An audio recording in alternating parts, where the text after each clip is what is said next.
Hi there, today I'm very delighted to bring you Chrissy Ballinger from the Inspired Little Book is what we're going to be making some things out of today for Insider Club. So I'm pretty excited about that. So I've had this book in my possession for a couple of months and been having a flick through, and I know what I wanted to do and we're doing them today, so I'm a bit excited to get some goodies at the end of it. So the first thing we're going to do today, Chrissy, is the lip balm. Yes, that's right. Okay, so take it away. All right, so basically when you're making body care, you're using pretty much the same ingredients for everything. So if you're going to make balms and lotions and you know, moisturisers and things like that, you're going to have shea butter and beeswax and then a carrier oil. So when you see carrier oil written particularly in my book, I'm referring to any kind of oil that stays in a liquid state. So like a fractionated coconut oil or something? Which is what I'm using today. I find I personally love sweet almond oil,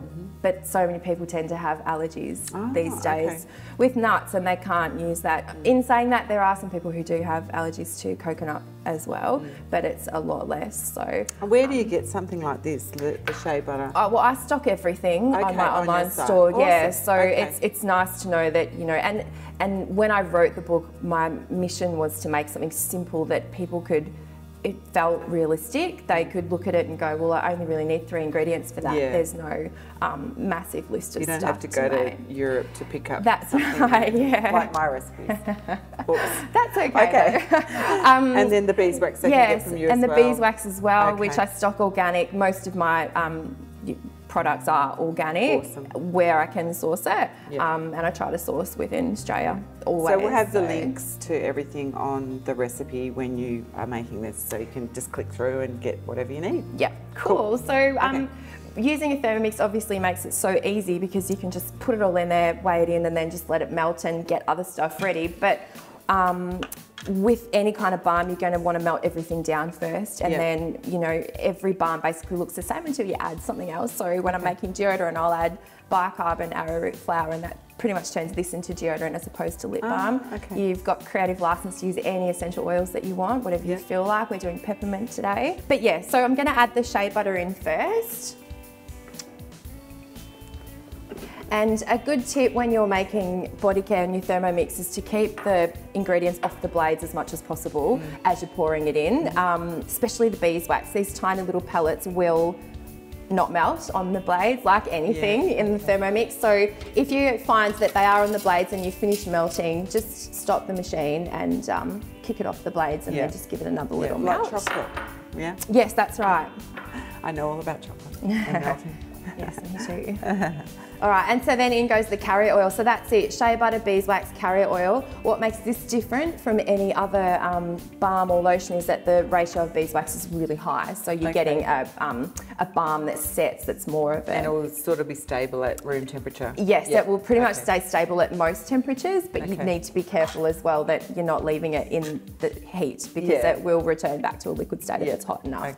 So I usually start at about 4 to 5 minutes, and I don't go any hotter than about 65, 70 degrees tops. And then I start melting on a slow speed. Once it starts melting, I'll increase the speed. The beeswax will melt faster if the blades are spinning at a higher speed. So that's what we're going to do. But it flicks it up a little bit too, doesn't it? So it's probably preferable to have it quite low. Keep it on a lower speed, Once it is melted, mostly melted, I will go to about speed 2.5, 3, if I'm in a rush. But if you've got all the time in the world, just go with it. Take your time, vacuum your floors, all the other stuff you do while your machine's cooking. So we're using peppermint today. What other flavours do you like to put into your lip balm? Anything goes, anything. I love citrus. Everything I make is citrus. I mean, you're using such a small amount really in these balms, and there is concern over sensitivity of citrus oils and, you know, being in the sun. But if you're worried about that, go with something else. You know, just use a lavender or, you know, frankincense goes with everything. So I tend to pop that in whatever I'm making. Peppermint as well is beautiful. Spearmint is nice as well. Geranium. So, ylang ylang and bergamot, 2 of my favourite oils in combination together. So I tend to use that a lot. So yeah, it really doesn't matter which oils that you do use. Okay, so we'll be back when this is finished melting and finish it up. Yes.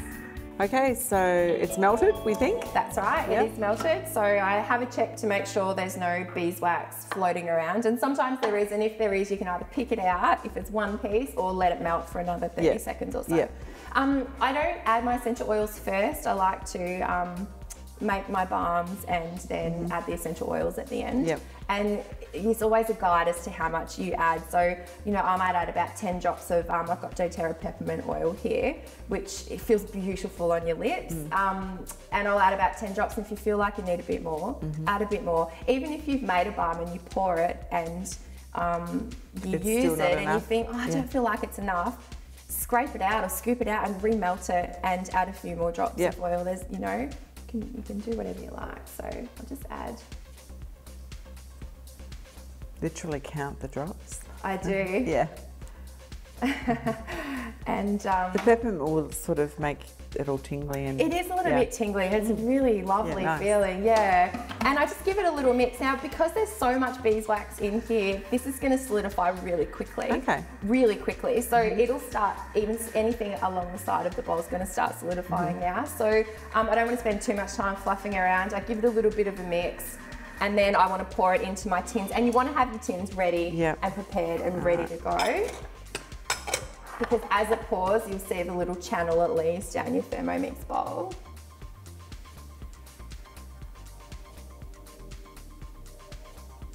Whoa. See how it's starting to solidify in the bowl already? Because that metal's cold, obviously, at the top.